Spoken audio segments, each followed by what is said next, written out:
Assalomu alaykum, hurmatli O'zbekiston buxgalteriyasi uchun 3 nol tahriri bir korxona dasturi foydalanuvchilari. Bugungi video darsimizning mavzusi korxonaning yalpi foyda va zararlar hisobotini shakllantirish. Hisobotni shakllantirish uchun yuqoridagi rukovodитель menyusidagi отчет о валовых прибылях и убытках bo'limiga kiramiz. Ushbu hisobotni shakllantirish uchun biz hisobot shakllantirayotgan muddatgacha barcha oylar to'liq va to'g'ri yopilgan bo'lishi kerak.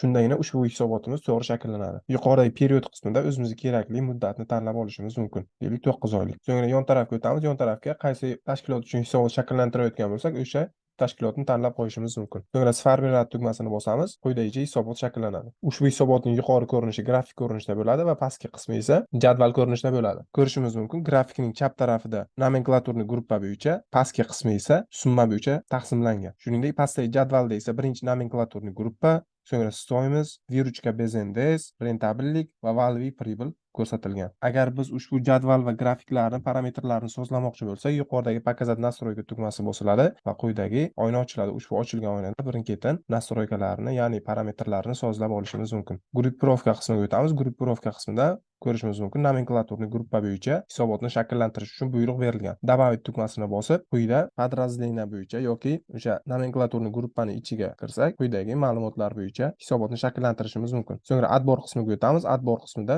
aniq bir nomenklaturni gruppa bo'yicha yoki bir nechta nomenklaturni gruppa bo'yicha kerak bo'ladigan bo'lsa yoki подразделение bo'yicha ma'lumotlar kerak bo'ladigan bo'lsa, ushbu katakchaga yorliq o'rnatiladi va vид сравнения qismida kerakli to'ldirish turi tanlab qo'yiladi va значение qismi ham to'ldirib qo'yiladi. Agar отбор qismida bizga kerakli ma'lumot mavjud bo'lmasa, yuqoridagi добавить tugmasini bosish orqali ushbu qatorlardan o'zimizga kerakli ma'lumotni, ya'ni bandni tanlab olishimiz mumkin. So'ngra дополнительные polya qismiga o'tamiz. Дополнительные polya qismida quyidagi bandlar mavjud. Ushbu ma'lumotlarga yorliq o'rnatish orqali quyidagi ma'lumotlarni jadvalda ko'rinishini ta'minlashimiz mumkin. Agar bizga kerakli ma'lumotlar ushbu qatorda mavjud bo'lmasa, yuqoridagi добавить tugmasini bosish orqali quyidagi maydondan o'zimizga kerakli ma'lumotlarni qo'shib qo'yishimiz mumkin. So'ng sortirovka qismiga o'tamiz. Sortirovka qismi orqali jadval va grafik ma'lumotlarini tartiblashimiz mumkin. Buning uchun направление qismiga o'tib, o'sib borish yoki kamayib borish tartibini belgilashimiz mumkin yoki bizga kerakli ma'lumot bo'lmasa, добавить tugmasini bosish orqali ushbu qatorlardan o'zimizga kerakli bandni tanlab, o'sish va kamayish tartiblarini направление bandi orqali tanlab qo'ysak bo'ladi. So'ngra оформление qismiga o'tamiz. Оформление qismida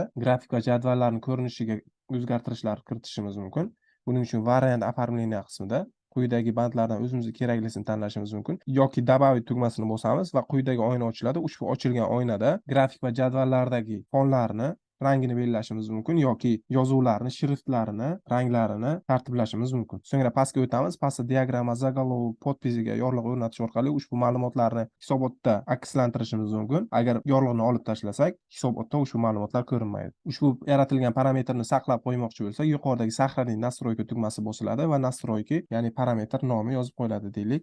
Настройка 78 saqlanib. Keyingi safar ushbu saqlab qo'ygan настройкani tanlab qo'yishimiz uchun yuqoridagi Vibran настройка tugmasi bosiladi va ushbu ro'yxatdan saqlab qo'ygan настройкamizni tanlab qo'yishimiz mumkin. So'ngra sformulyat tugmasi bosiladi va quyidagi jadval va grafik shakllanadi. Bunda ko'rishimiz mumkin, дополнительные polyada quyidagi bandlar qo'shildi: rentabilik, стоимость за единицу, количество, cena realizatsiya bandlari. Agar bizga ushbu hisobotning bosma shakli kerak bo'ladigan bo'lsa, yuqoridagi pechat tugmasini bosish orqali qog'ozga chop etib olishimiz mumkin yoki ushbu hisobotni kompyuterga saqlab qo'ymoqchi bo'lsak, yuqoridagi 3 nuqta tugmasi bosiladi va saqlanib tugmasini bossak, quyidagi oyna ochiladi. Ushbu ochilgan oynada tip fayl qismida o'zimizga kerakli formatda saqlab qo'yishimiz mumkin.